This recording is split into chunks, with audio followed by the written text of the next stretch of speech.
دیکھیں، ایسیز کی تیاری میں سمجھتا ہوں کہ آپ جب سے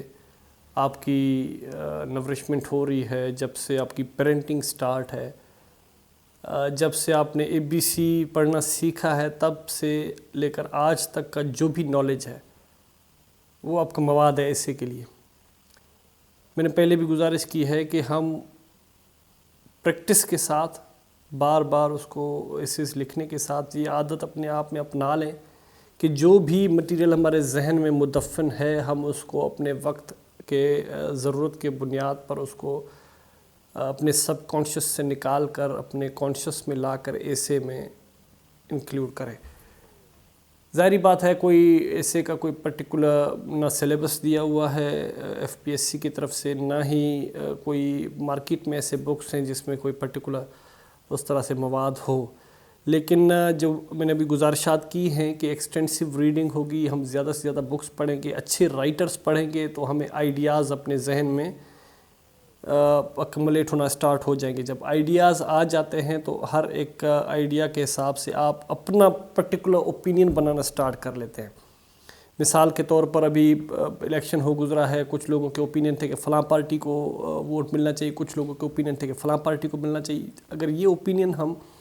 مثال کے طور پر ہمیں کچھ لوگوں کا اوپینین ہوگا کہ ڈیموکریسی ٹھیک ہے، کچھ لوگوں کا اوپینین ہوگا کہ ڈیموکریسی ٹھیک نہیں ہے۔ اوپینین سے مسئلہ نہیں ہے، آپ اس کو آرگیومنٹس کے ساتھ اسٹرینگتھن کتنا کرتے ہیں۔ یہ عادت آپ کو پڑے گی ایکسٹینسو ریڈنگ کے ساتھ اور extensive thinking along with reading کے ساتھ، تو اس سے آپ کے ایسے کے مسائل حل ہو سکتے ہیں۔ ایسے کے لیے اس کے علاوہ میں چاہوں گا کہ تمام جو اسپیرنٹس ہیں وہ ڈیلی بیسس پر جو ہمارے نیوز پیپرز آتے ہیں ان میں جو اوپینینس اور جو کالمز لکھے جاتے ہیں ان کو پڑھیں۔ ضروری نہیں ہے کہ ان کو بلائنڈلی فالو کریں، لیکن ان کو پڑھیں۔ ان میں سے اس میں نہ صرف آپ کی انگلش گرامر ٹھیک ہوگی، نہ صرف آپ کا انگلش رائٹنگ سٹرکچر ٹھیک ہوگا، لیکن آپ کے آئیڈیاز اور آپ کے اوپینینس بھی بہتر ہوں گے۔ جو چیز ہم پڑھیں اس کو ہفتہ وار یا فورٹ نائٹلی ایک ایسے میں کنورٹ کریں، اس طرح سے ہماری پریکٹس بھی ہو جائے گی اور ہم اپنے ذہن کو، چونکہ میں ڈاکٹر ہوں تو میں ایک چھوٹی سی بات اپنے تمام لسنرز کو بتا دوں کہ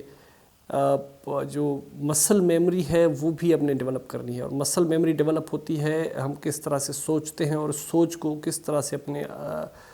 ورڈز کے ذریعے لکھتے ہیں۔ تو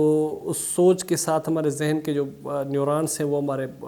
مسلز کو میسج دیتے ہیں کہ آپ نے اس سوچ کو کنورٹ کرنا ہے into the words that you are writing. So وہ سارا کچھ ہوتا ہے پریکٹس کے ساتھ۔ جس طرح سے ہم جم میں جا کے پریکٹس کرتے ہیں، ہمارا پرٹیکولر کوئی ایکشن جو ہے وہ اسٹرانگ ہوتا ہے، اسی طرح سے ہم نے اپنے ذہن کی بھی اس طرح سے پریکٹس کرنی ہے تاکہ وہ ہماری اچھی کوالٹیز جو ہیں وہ اسٹرانگ ہوں۔